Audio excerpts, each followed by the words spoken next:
This is Eva Cedillo of Ron and Eva Cedillo's team at Home Buyers Realty HBR team. And today I want to talk about AI and how it affects you as a seller.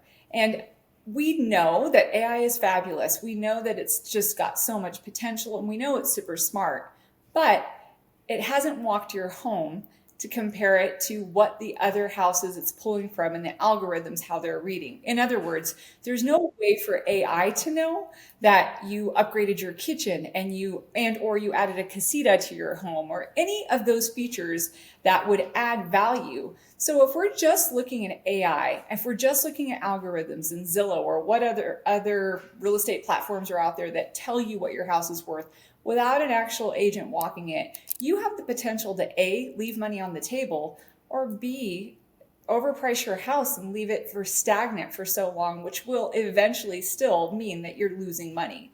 If you price your home correctly right when you go on the market, it will make a huge difference on how it all works itself out in the end. And that's really important. I'll give you an example because I already mentioned a casita.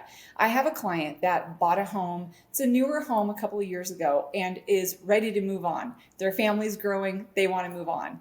But he called and mentioned that he wants to sell his house. There was a house about a mile away that sold for significantly higher than the values that we were seeing. And it caused a little bit of confusion because even his algorithm was off. This house was causing things to look a little differently than they should. So when I took a deeper look, I noted that this other home, although it seemed similar in style, had added an entire casita, beautifully done, and had a beautiful pool. And that is going to come into effect. And I don't want to set anybody else up for failure.